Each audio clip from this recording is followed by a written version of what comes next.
ఈ వెంకీ దగ్గర చాలా జాగ్రత్తగా ఉండాలి. ఏమాత్రం ఏమరపాటుగా ఉన్నా మ్యాగీని చంపాలనుకున్నది నేనే అని కనిపెట్టేస్తాడు. అసలే భార్య కోసం ఎంత దూరమైనా వెళ్ళేలా ఉన్నాడు.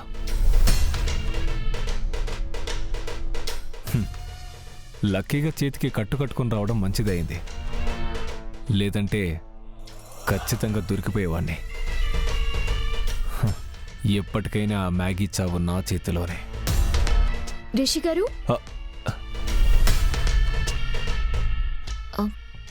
ఏంటండి?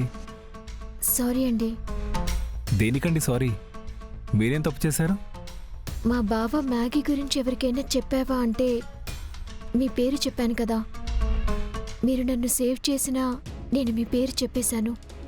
అయ్యో, మీరు జరిగిందే కదా చెప్పారు, అబద్ధమేం కాదు కదా. అంటే అందరి ముందు మా బావ మిమ్మల్ని అవమానించారు కదా, మీరేమైనా ఫీల్ అయ్యారేమో అని. మ్యాగీ గారికి వెంకీ గారి మీద ఎంత ప్రేముందో నాకిప్పుడే అర్థమైంది. ఎక్కడ తన భార్యకి ఏమవుతుందోనని వెంకీ గారు అలా మాట్లాడారు.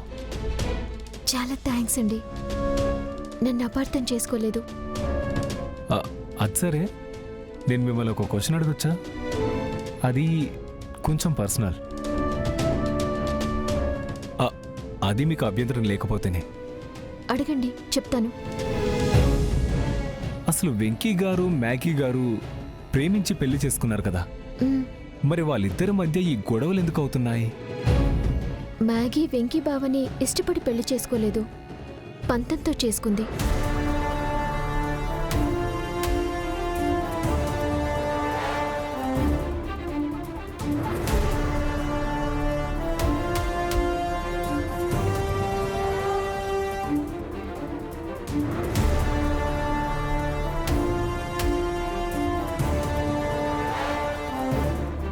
గతంలో ఏం జరిగిందంటే, బావని నేను లవ్ చేశాను.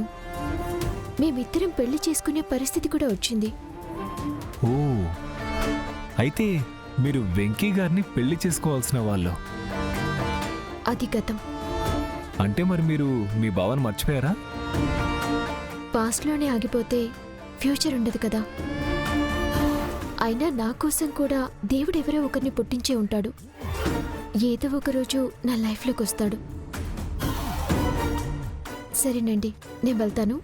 అయ్యో, ఇంత అర్జెంటుగా ఎక్కడికండి? ఇంటికి వెళ్ళాలి, చిన్న పనుంది, వస్తాను. ఓకే.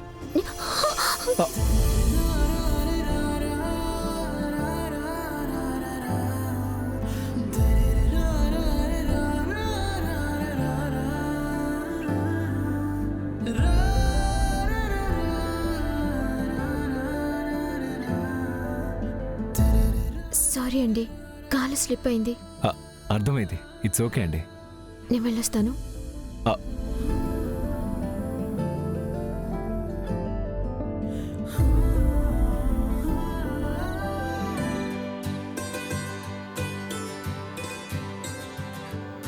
అమ్మా, నాకు కాఫీ పెడతావా? పెడతానమ్మా.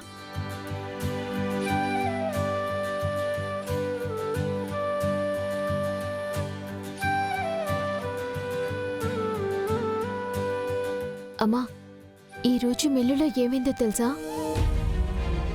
ఏమైంది? బావొచ్చి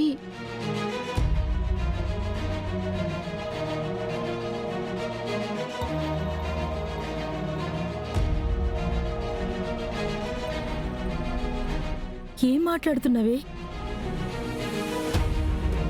పద్దు, నీ మెళ్ళో చేయనేది?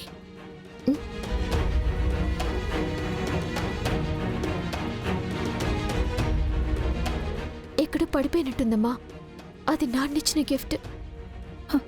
ఫ్యాక్టరీలో ఏమన్నా పడిపోయిందేమోని. ఏమోనమ్మా, నేను కోరుకున్నది ఏది నాకు దక్కట్లేదు. బహుశా నా ఇష్టానికి అదృష్టం లేదేమో. ఆశపడింది చేజారిపోతూనే ఉంది.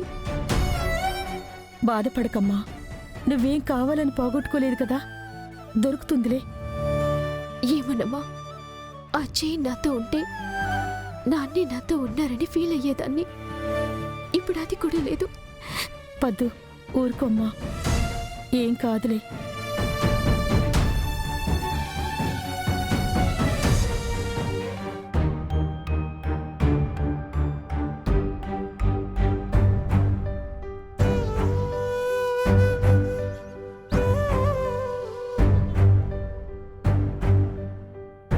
వెంకీ,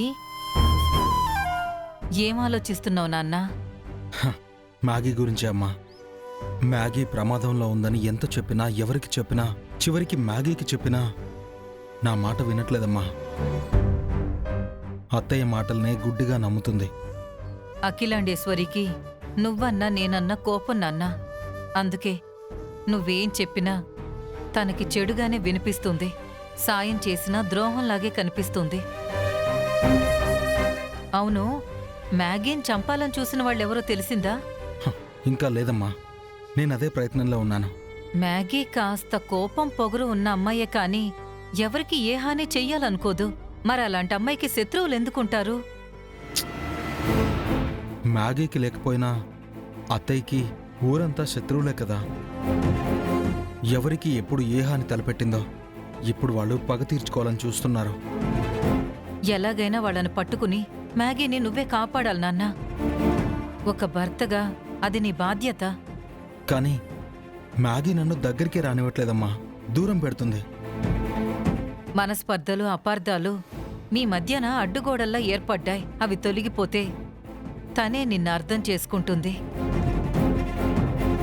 కానీ అత్తయ్య నా మీద లేనిపోని నిందలు వేస్తుందమ్మా. వాటిని ఎలా తొలగించాలో నాకు అర్థం కావట్లేదు. ఇవన్నీ తొలగిపోవాలంటే మీ మామయ్య శ్రీహరి ఎక్కడున్నాడో తెలియాలి. అవును, కాని మొన్న మీ మామయ్య ఫోటో తీసుకెళ్లి పేపర్లో వేయిస్తా అన్నావు కదా, ఏమైంది?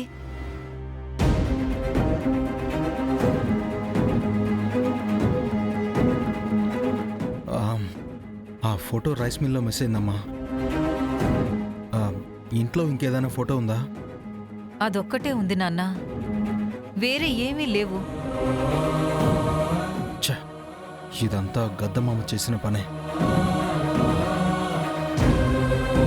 అమ్మా, నువ్వు కంగారు పడకు. నేను మామయ్య ఫోటోని ఎలాగైనా వెతికి పట్టుకుని మామయ్య జాడ తెలుసుకుని తీసుకుని వస్తాను. అంతవరకు నువ్వు నిశ్చింతగా ఉండవు, సరేనా? అదే జరిగితే నిజాలు బయటకు వస్తాయి. దోషులకి శిక్ష పడుతుంది. మన మీద పడ్డ నిందలు తొలగిపోతాయి నాన్నా. అది జరిగేలా చూసే బాధ్యత నాదమ్మా.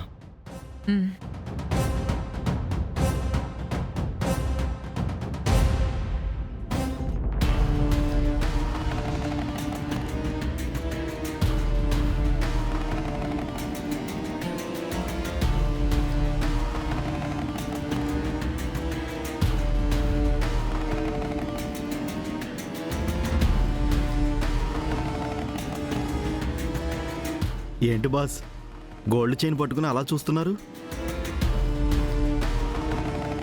ఎవరికైనా గిఫ్ట్ ఇవ్వబోతున్నారా? పారేసుకున్న వాళ్ళకి తిరిగిచ్చేద్దామని చూస్తున్నా. ఎవరిది బాస్ ఈ చైను?